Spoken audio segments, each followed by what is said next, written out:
എല്ലാവർക്കും പുതിയൊരു വീഡിയോയിലേക്ക് സ്വാഗതം. ഇന്ന് നല്ല ടേസ്റ്റി ആയിട്ടുള്ള ഒരു പായസത്തിൻ്റെ റെസിപ്പിയുമായിട്ടാണ് വന്നിട്ടുള്ളത്.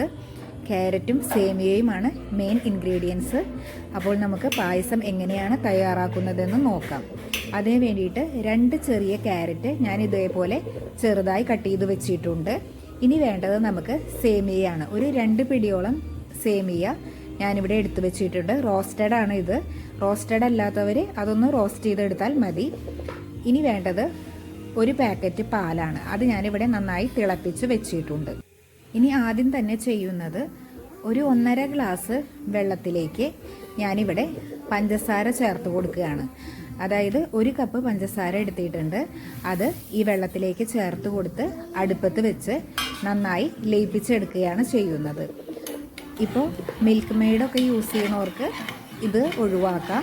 അവർക്ക് പായസത്തിലേക്ക് ഡയറക്റ്റായിട്ട് അത് ചേർത്ത് കൊടുത്താൽ മതി. അല്ലാത്തവർക്ക് ഞാൻ ചെയ്യണ പോലെ തന്നെ ഇതിങ്ങനെ ഉരുക്കിയെടുത്താൽ മതി. ഇപ്പോൾ പഞ്ചസാരയൊക്കെ നന്നായി ലയിച്ച് തുടങ്ങിയിട്ടുണ്ട്.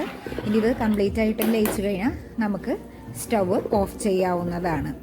ഇനി ഇതിന് ശേഷം നമുക്ക് ഒരു പാൻ അടുപ്പത്ത് വെച്ച് അതൊന്ന് ചൂടായി വരുമ്പോൾ അതിലേക്ക് 2 ടീസ്പൂൺ നെയ്യ് ചേർത്ത് കൊടുക്കാം. ഈ നെയ്യ് നന്നായിട്ട് ഉരുകി വരുന്നാൽ നമുക്ക് ഇതിലേക്ക് കുറച്ച് അണ്ടിപ്പരിപ്പും മുന്തിരിയും ചേർത്ത് കൊടുക്കാം. എന്നിട്ട് അത് നന്നായിട്ടൊന്ന് വഴറ്റിയെടുക്കാം. മുന്തിരിയൊക്കെ ഒന്ന് നന്നായിട്ട് വീർത്ത് വന്നാൽ നമുക്കിത് മറ്റൊരു പാത്രത്തിലേക്ക് മാറ്റാം. ഇനി ഇതേ പാനിലേക്ക് തന്നെ നമ്മൾ തയ്യാറാക്കി വെച്ചിരിക്കുന്ന ക്യാരറ്റ് ചേർത്ത് കൊടുക്കാം. ഇനി ഈ നെയ്യിലിട്ടിട്ട് ക്യാരറ്റ് നമുക്ക് നന്നായിട്ടൊന്ന് വാട്ടിയെടുക്കാം. ഇപ്പോൾ ക്യാരറ്റൊക്കെ നന്നായിട്ട് വാടി വന്നിട്ടുണ്ട്. ഇനി നമുക്കിത് വേറൊരു പാത്രത്തിലേക്ക് മാറ്റാം. ഇനി ഈ പാനിലേക്ക് തന്നെ നമുക്ക് കുറച്ചുകൂടി നെയ്യ് ചേർത്ത് കൊടുക്കാം. ഇനി ഈ നെയ്യ് നന്നായിട്ടൊന്ന് ഉരുകി വരുമ്പോൾ നമുക്കിതിലേക്ക് സേമിയ ചേർത്ത് കൊടുക്കാം. ഇനി ഈ സേമിയ നമ്മൾ ക്യാരറ്റ് ചെയ്ത പോലെ തന്നെ ഈ നെയ്യിലിട്ടിട്ട് നന്നായിട്ടൊന്ന് വഴറ്റിയെടുക്കുക. ഇപ്പോൾ ഇത് നന്നായിട്ട് വഴഞ്ഞു വന്നിട്ടുണ്ട്.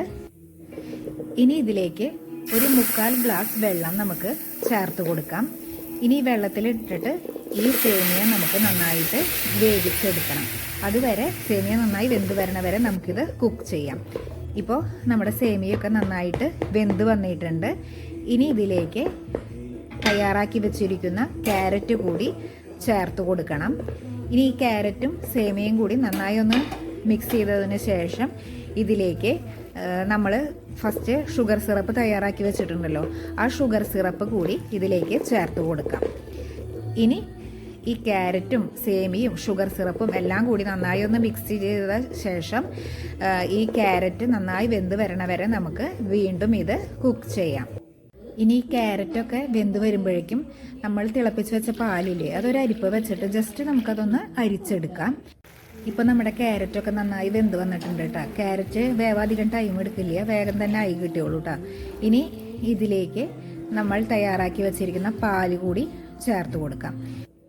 ഇനി പാലും സേമിയയും ക്യാരറ്റും ഷുഗർ സിറപ്പും എല്ലാം കൂടിയിട്ട് നന്നായി ഒന്ന് മിക്സ് ചെയ്ത ശേഷം നമുക്കിത് കുറച്ച് നേരം കൂടി കുക്ക് ചെയ്യാം. ഇപ്പോൾ അത് ഒന്ന് തിളച്ച് വന്നിട്ടുണ്ട്. തിള വന്നതിന് ശേഷം ഒരു 2-3 മിനിറ്റ് കൂടി നമുക്ക് ഇങ്ങനെ നന്നായിട്ട് ഇളക്കി കൊടുക്കാവുന്നതാണ്.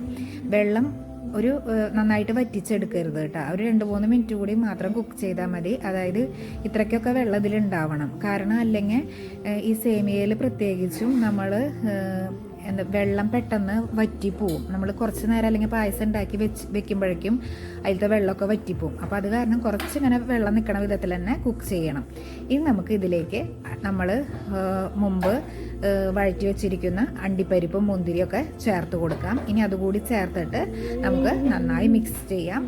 സ്റ്റവ് ഓഫ് ചെയ്യാവുന്നതാണ്. ഇനി ഇപ്പോൾ നമ്മുടെ പായസം നല്ല ടേസ്റ്റായിട്ട് തയ്യാറായിട്ടുണ്ട്. എല്ലാവരും ട്രൈ ചെയ്ത് നോക്കണം. വീഡിയോ ഇഷ്ടമായാൽ സബ്സ്ക്രൈബ് ചെയ്യാനും ഷെയർ ചെയ്യാനും ലൈക്ക് ചെയ്യാനും മറക്കരുത്. പുതിയൊരു വീഡിയോയുമായി വീണ്ടും കാണാം. Thank you.